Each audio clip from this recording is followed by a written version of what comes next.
जालंधर की लोकसभा सीट पे आज चुनाव के नतीजे आए हैं, जिस पे आम आदमी पार्टी की ऐतिहासिक जीत हुई है।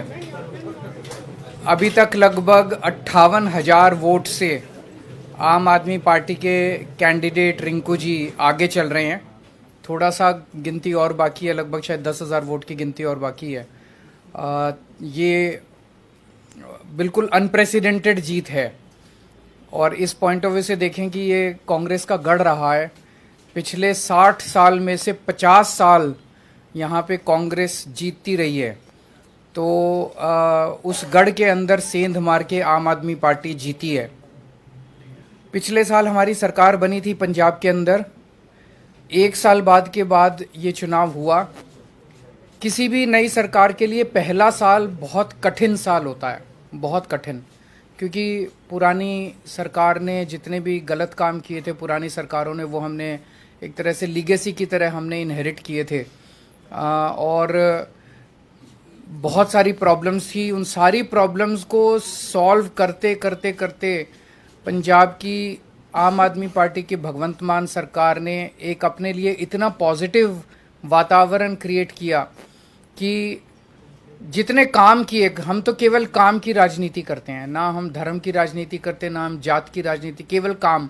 हमारे कामों के बेसिस पे हम वोट मांगते हैं लोगों से। तो एक तरह से पंजाब की जनता ने, जालंधर की जनता ने, और जालंधर का जो ये नतीजा, ये पंजाब का मूड है, पूरे पंजाब का मूड इस तरह इसमें दिखाई देता है। उन्होंने भगवंत मान साहब के आम आदमी पार्टी की सरकार के कामों पे ठप्पा लगाया है कि जी लगे रहो, बहुत अच्छा काम कर रहे हो, इसी तरह से करते रहो, हम आपके साथ हैं। ये बहुत बड़ा मैसेज है। तो जालंधर की जनता को मैं बहुत बहुत तहे दिल से शुक्रिया अदा करना चाहता हूँ। पंजाब की जनता का मैं बहुत दिल से शुक्रिया अदा करना चाहता हूँ, बधाई देना चाहता हूँ इसके लिए। मैं थोड़े से आंकड़े आप लोगों के सामने रखना चाहूँगा। पिछली बार 92 सीट्स जीत के हमने सरकार बनाई थी, आज से लगभग 1.25 साल पहले। वो एक वेव थी आम आदमी पार्टी की। उस वेव में भी जालंधर की लोकसभा सीट में 9 विधानसभाएं आती हैं। उन 9 में से हम केवल 4 जीत पाए थे, बाकी 5 कांग्रेस के पास चली गई थी। तो ये इतना जबरदस्त कांग्रेस का गढ़ माना जाता है कि 9 में से 4 ही हम जीत पाए। उस वेव के अंदर भी 5 सीट कांग्रेस जीत गई। आज उस 9 में से 7 सीटें आम आदमी पार्टी जीती है। केवल 2 जालंधर सेंट्रल और जालंधर नॉर्थ की सीटों पे हम थोड़ा पीछे हैं। पिछले साल असेंबली का जो चुनाव था विधानसभा का, उसमें हमें पूरे पंजाब में 42% वोट मिले थे, लेकिन जालंधर में हमें बहुत कम वोट मिले, हमें 28% वोट मिले। आज इसको हमने बढ़ा के हम लगभग 34% वोट पे हैं और जालंधर जीत रहे हैं। पिछले बार असेंबली चुनाव में 4 विधानसभाएं ऐसी थी, शाहकोट, आदमपुर, फिलौर और जालंधर नॉर्थ, जहां पे हम तीसरे नंबर पे थे।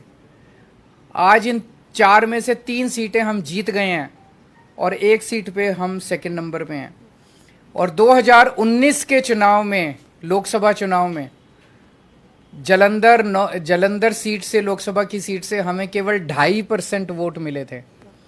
आज हमें 34% वोट मिले हैं और हम जीते हैं। दूसरी पार्टियों ने, बीजेपी ने एक नेता के, अटवाल साहब के बेटे, चरणजीत सिंह अटवाल के बेटे को टिकट दिया था। कांग्रेस ने संतोष सिंह चौधरी के बेटे को पत्नी को टिकट दिया था। दोनों को हरा के पंजाब की जनता ने परिवारवाद को हराया है और काम की राजनीति को वोट दिया है। 2014 में आम आदमी पार्टी की 4 सीटें थी लोकसभा में। 2019 में 1 सीट रह गई और फिर जब मान साहब पंजाब के मुख्यमंत्री बने तो 1 भी सीट नहीं बची। आज आम आदमी पार्टी की लोकसभा में एंट्री हो रही है, 1 सीट से एंट्री हो रही है और मैं समझता हूं कि बहुत जल्दी आम आदमी पार्टी का लोकसभा के अंदर बहुमत भी होगा। भगवान ने अगर चाहा और देश की जनता ने अगर चाहा तो आम आदमी पार्टी अब नेशनल पार्टी बन चुकी है। तो एक लोकसभा ही ऐसी जगह थी जहां आम आदमी पार्टी की मौजूदगी नहीं थी, अब वहां भी आम आदमी पार्टी की मौजूदगी हो गई है। मैं फिर से पंजाब की जनता को, जालंधर की जनता को बहुत बहुत आभार व्यक्त करता हूँ। बहुत बहुत धन्यवाद जी। जालंधर लोकसभा में जो बाई इलेक्शन हुआ उसमें जो नतीजे आज आए वो आम आदमी पार्टी के कामों पर लगभग 14 महीने अभी हुए नहीं हैं। 16 मार्च को हमने ओथ ली थी, 16 मई को 14 महीने होंगे, तो लगभग 14 महीने पुरानी सरकार के कामों पर पॉजिटिव मोहर लगाना बहुत बड़ी बात है। जैसा कि हमारी पार्टी के सुप्रीमो अरविंद केजरीवाल जी ने कहा कि हम धर्म की जात पात की राजनीति नहीं करते। हम मोहल्ला क्लिनिक गिना रहे थे, जो आम आदमी क्लिनिक हमने पंजाब में बनाए हैं 580।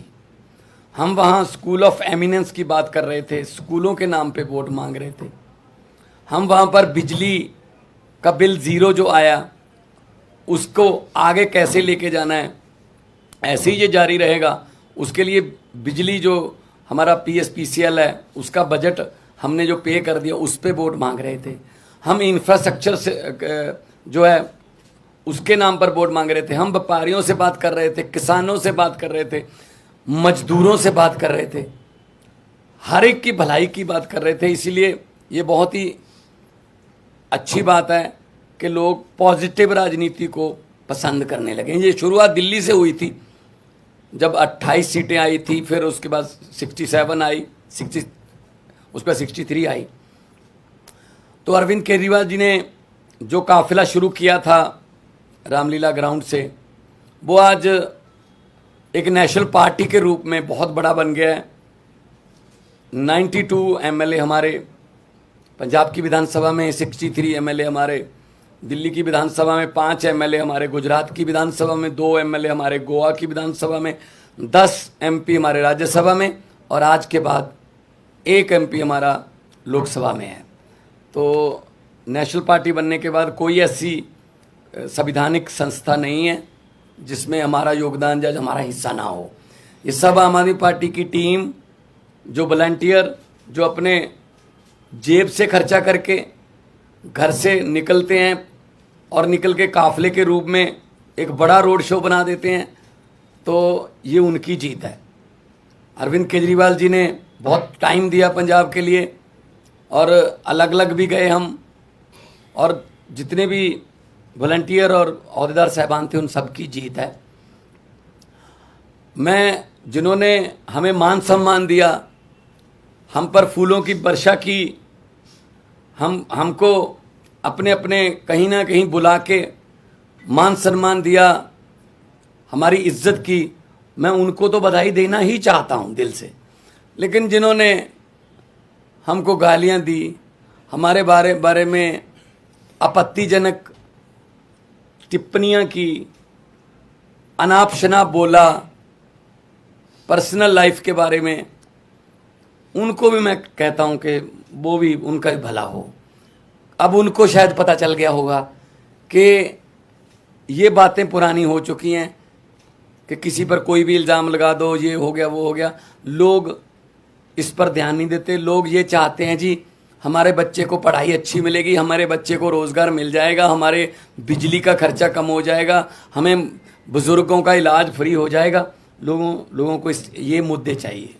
शायद आने वाले दिनों में वो जो भटके हुए लोग हैं वो भी शायद अपनी जो है लाइन या अपना एजेंडा चेंज करें कि हमें ये एक दूसरे पर कीचड़ फेंकने वाली राजनीति की बजाय हमें विकास की बातें करनी चाहिए। तो जब 92 सीट जीतकर मुख्यमंत्री का मुझे दायित्व दिया था, अरविंद केजरीवाल जी ने मुझ पर भरोसा किया था, तब भी मैंने यही कहा था कि जीतने के बाद हमको अहंकार नहीं करना है। अभी तो हमारी जिम्मेदारी बड़ी है और ज़्यादा मेहनत से काम करना है। अब जलंधर वालों ने इतना मान सम्मान किया, जलंधर वालों ने इतना भरोसा किया, उम्मीद आस जगी है, तो हमको और जिम्मेदारी से काम करना होगा। जलंधर को कैसे चमकाना है और हमारे पंजाब के शहरों को कैसे हमने चमका के पूरे देश में हमारे स्टेट को नंबर 1 बनाना है, ये हमारा अगला मकसद है। रंगला पंजाब, कलरफुल पंजाब जो हमारा टीचा है, उसकी तरफ हम बढ़ रहे हैं। आज जब जीत हुई मेरा हौसला बहुत बढ़ गया, क्योंकि हम लोग जब जाते थे, अरविंद जी रोड शो में जाते हम यही लोगों को कहते थे कि 11 महीने की इलेक्शन है, अगले साल इन दिनों में फिर कोड लगा होगा, 2024 की इलेक्शन चल रही होगी, बल्कि मार्च में ही लग जाता है, मार्च के एंड में। तो 10-11 महीने हमारे एमपी को मिले हैं, लेकिन 10-11 महीने में ही हम इतना काम करेंगे कि अगली बार हमको हाथ जोड़कर वोट ना मांगने पड़े। अगली बार हमारे काम और कामों के आधार पर जितना हमें समय मिला, पार्लियामेंट में जलंधर की आवाज़ पंजाब की आवाज़ बन के गूंजेगी, ये मुझे उम्मीद है। और आज लगभग 60,000 मतों से जीतना, और बाकी सभी इकट्ठे थे, ये बीजेपी, अकाली दल, बीएसपी, कांग्रेस, ये सब इकट्ठे थे। इनकी पीसी अलग अलग होती थी, बस एक एक घंटा पीसी में गैप होता था, कंटेंट सेम ही होता था, एक दूसरे को देते थे कि ये अब तुम ले जाओ, ये गालियां मैंने दी हैं, ये अब 3 बजे दे देना, वही गालियां 4 बजे वो देते थे। तो ये इकट्ठे मिलके लड़े। तो लेकिन लोगों ने इन सबको नकार दिया, और लोगों ने आम आदमी पार्टी की जो सरकार है उसके वर्क कल्चर पर, उसके ईमानदारी के जो फतवा है, भी ईमानदारी का फतवा हमें दिया। जलंधर के लगभग 8.5 लाख से ज़्यादा लोगों ने वोट किया, और हम उनकी आसों उम्मीदों पर पूरा उतरने की कोशिश करेंगे। और हमारी जिम्मेदारी, इसको हम जिम्मेदारी समझते हैं कि हम जलंधर के लोगों की उम्मीदों पर पूरा उतर सकें। सर, इस सिचुएशन कैसे देखते हैं कि लास्ट ईयर आपकी सरकार बनी और कोई नहीं मान रहा था कि आप संगरूर हार सकते हैं, आपकी अपनी सीट थी, और इतनी मजबूत पोजीशन में आप संगरूर हार गए, और अब बहुत कमजोर पोजीशन में मान रहे थे, कोई आपको जीतता हुआ मान नहीं रहा था, लेकिन ये आप जीते। तो मतलब ऐसा क्या हुआ है, और पिछली बार ऐसा क्या नहीं हुआ था? देखो, आम आदमी पार्टी है, अभी हमारा वोट बैंक जो है हमें भी नहीं पता कौन है। हम किसी सर्वे में नहीं आते, सीधा सरकार में ही आते हैं। कोई नहीं मान रहा था कि 67 आ जाएंगी, कोई नहीं मान रहा था 63 आ जाएंगी, कोई नहीं मान रहा था 92 आ जाएंगी। तो हर इलेक्शन का सिनेरियो अलग अलग होता है। तो संगरूर में जो लोगों ने फैसला किया वो भी हम सर माथे पे लिया। वहाँ क्या कमियां रहीं, क्या हम नहीं कर पाए, उनसे सीखा, तो आज हम उन कमियों को दूर करके जलंधर में कामयाब हैं। ये 2024 का आम आदमी पार्टी का ट्रेलर है पंजाब में? नहीं, पंजाब में तो देखो, पंजाब में जलंधर में जाना, दोआबा की सीट है जो 50 साल से कांग्रेस के पास थी, और कोई प्रचार करने भी नहीं जाता था, वोट मांगने भी नहीं जाते थे कांग्रेस वाले। इस बार भी नहीं आए, इस बार भी कोई नेता बड़ा जलंधर में वोट मांगने नहीं आया। उनको लगता था जी तो हमारी सीट है, पक्की है, लोगों को वोट देनी पड़ती है। लेकिन अब ऐसा नहीं है, तो बदल गया है। इस सीट के जीतने के बाद लोकसभा में हमारी परफॉर्मेंस और अच्छी हो जाएगी, विधानसभा में हम ऑलरेडी हैं, और इतना अच्छा काम करेंगे 2024 में 13 में से 13 सीटें जीते हम अपनी मेहनत में कोई कमी नहीं छोड़ेंगे। सवाल आपसे ये है कि दोआबा रीजन, और दोआबा रीजन में भी जलंधर की सीट, और वो भी सिंपैथी वोट, ये सारी चीजें थी। ऐसे में एक्स फैक्टर क्या रहा जो आम आदमी पार्टी को इतनी बड़ी जीत दिला गया कि 5,000 से हार और 50,000 से जीत हो गई? एक ही फैक्टर था, वो था काम। पिछले 1 साल के अंदर मान साहब के नेतृत्व में पंजाब की आम आदमी पार्टी की सरकार ने जो काम किया है, वो काम अपने आप में बोलता है।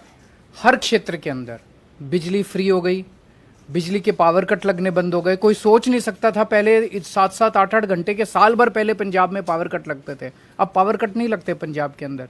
बिजली ठीक हो गई, अब मोहल्ला क्लिनिक बनने चालू हो गए। सबसे बड़ी बात है कि लॉ एंड ऑर्डर जो कहते थे इनसे संभलेगा नहीं, बॉर्डर स्टेट है इनसे संभलेगा नहीं, अब लॉ एंड ऑर्डर बिल्कुल स्टेबल हो गया वहाँ पे। साल भर लगा हम लोगों को, क्योंकि पिछली सरकारों का जो वो था वो हमने इनहेरिट किया, लेकिन अब लॉ एंड ऑर्डर कि जो अमृतपाल का जो पूरा वो हुआ, जितनी मैच्योरिटी के साथ मान साहब ने उसको डील किया, सब लोग इनकी तारीफ कर रहे हैं। तो बहुत सारे काम 1 साल के अंदर जितने काम हुए, नौकरियां कितनी दी, 29,000 सरकारी नौकरियां दे दी। और आपको शायद ये नहीं पता, जान के ताज्जुब होगा, पिछले 1 साल से इन्होंने देश भर के अंदर घूम घूम के पंजाब के लिए 40,000 करोड़ का इन्वेस्टमेंट शुरू हो गया है। ये एमओयू साइन नहीं हुए, नॉर्मली तो एमओयू फर्जी साइन होते हैं। वहाँ पे भूमि पूजन चालू हो गया है, फैक्ट्रियों का लगने का, जमीनें खरीद ली गई हैं, नारियल फोड़ दिया गया है। तो 40,000 करोड़ की इंडस्ट्री लगने का इन्वेस्टमेंट ये लेके आए हैं, जिससे 2.5 लाख बच्चों को नौकरी मिलेंगी। तो जो वो काम है, काम बोलता है, वही एक्स फैक्टर है, वही वाई फैक्टर है, वही जेड फैक्टर है। सर, 2 और चुनाव थे उत्तर प्रदेश के निकाय चुनाव में आम आदमी पार्टी कई सीटों पर आगे कई जीत रही है, लेकिन कर्नाटक में नतीजा आप लोग के अनुकूल नहीं है। 216 सीटों पे लड़े लेकिन कहीं भी सकारात्मक परिणाम नहीं है। से कहीं ना कहीं शुरुआत करनी पड़ती है, तो शुरुआत है, वहाँ भी एक समय आएगा जब जीतेंगे, हर जगह जीतेंगे। लेकिन सर वहाँ उत्तर प्रदेश में अभी कई जगह से नतीजे आ रहे हैं। अभी मेरी संजय सिंह जी से बात हुई थी और काफ़ी उत्साहवर्धक नतीजे हैं, और मैं समझता हूं कि जल्दी आम आदमी पार्टी जो है उत्तर प्रदेश के अंदर भी अपनी छाप छोड़ेगी। सर, कर्नाटक में बीजेपी के पोलराइज्ड कैंपेन के बावजूद उनको बहुत ही साउंडिंग डिफीट दिख रही है इस वक्त। इसीलिए उन्हें सोचना पड़ेगा कि ये सारे पैंतरे चलते नहीं है, काम करो। काम तो करते नहीं है वो, तो बिना काम किए उल्टे सीधे उस पर लड़ते हैं, और वो चलता नहीं है। जनता जो है, जनता काम मांगती है। Thank you.